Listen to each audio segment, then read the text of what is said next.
Hello बच्चों, let's read this question. Out of boiling point 1, entropy second, pH third and EMF of a cell fourth. Intensive properties are and these are the following options given to us. So सबसे पहले हम इस question का की concept देखेंगे and जो की concept है इस क्वेश्चन का that is the intensive properties. So let us see intensive properties क्या होता है. Intensive properties are those which do not depend on the amount of matter in a sample. Properties सो ये properties होती हैं जो अमाउंट पे depend नहीं करती. So we can write do not depend upon amount of matter in a sample.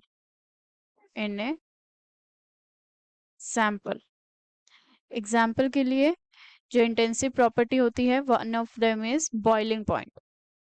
Boiling point जो है वो हमारे पास इंटेंसिव प्रॉपर्टी है which means it does not depend upon the amount of matter. So इसके लिए हम एक एग्जांपल कंसीडर करेंगे. जो हमारे पास वाटर होता है उसके लिए boiling point is 100 degree Celsius and अगर हमारे पास 1 लीटर वाटर है उसके लिए भी it will be 100 degree Celsius and अगर हमारे पास 100 लीटर वाटर है उसके लिए भी बॉइलिंग पॉइंट तो 100 लीटर के लिए भी 100 डिग्री सेल्सियस ही रहेगा. सो ये जो है अमाउंट पर डिपेंड नहीं कर रहा है. सो बॉइलिंग पॉइंट जो है हमारे पास that is a intensive property. So in the given option we can see जो पहला हमारे पास फर्स्ट गिवन है that is the boiling point only. So this is the intensive property. The next second given है that is the entropy. The next is the entropy and entropy जो है randomness को represent करता है. Randomness जो होंगे हमारे पास सब्सटेंस में जो पार्टिकल्स होंगे उसकी रैंडमनेस को बताता है. And for this we can consider the example. Let us say हमारे पास जो H2O है वो एक वाटर की फॉर्म में प्रेजेंट है मींस लिक्विड है एंड द सेम जो हमारे पास वाटर है वो आइस की फॉर्म में प्रेजेंट हो सकता है विच मीन्स सॉलिड है.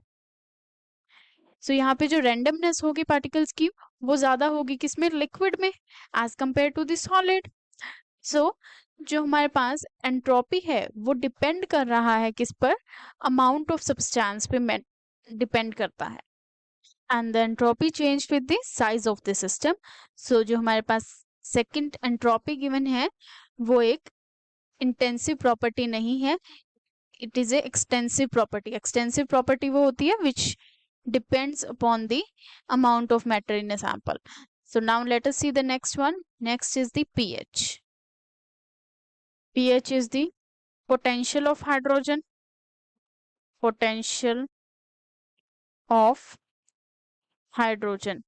For this let us consider the example of the pure water. जो हमारे पास pure water होता है उसके लिए जो pH रहता है that is the 7 and अगर हमारे पास 1 लीटर है प्योर वाटर अमाउंट में तो उसके लिए भी हमारे पास pH 7 ही रहेगा एंड अगर हमारे पास 50 लीटर है उसके लिए भी pH 7 ही रहेगा. So it does not depend on the amount of matter. So ये जो हमारे पास pH है this is the intensive property. The next is the EMF of the cell.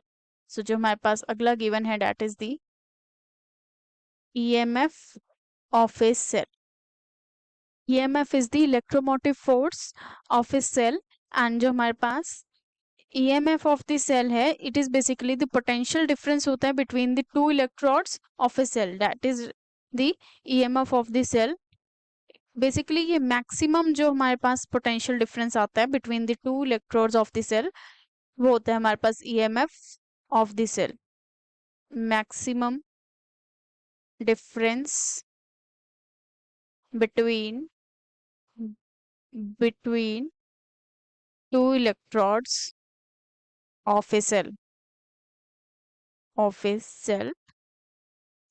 and electrodes जो हमारे पास होती है that are the cathode and anode. Positively charge and the negatively charge हमारे पास इलेक्ट्रोड्स होती है. नाउ जो हमारे पास EMF है वो एक्सटेंसिव है या इंटेंसिव है. EMF is the intensive property. Intensive property है which means it does not change with the amount of matter, कितना भी अमाउंट ऑफ मैटर हो, एक सेल में जो हम इलेक्ट्रोलाइट लेते हैं वो कितना भी अमाउंट हो, उससे जो ईएमएफ है वो उस पर इफेक्ट नहीं पड़ता, which means it is the intensive property. Hence जो हमारे पास first that is the boiling point, second entropy नहीं है हमारे पास, third pH is the intensive, EMF जो है फोर्थ। सो ये हमारे पास जो तीन है, these are the intensive properties and this is the option C only. So let us mark the option C as the correct answer of this question. Option A, B and D are incorrect. Hope you understood it well. Best of luck.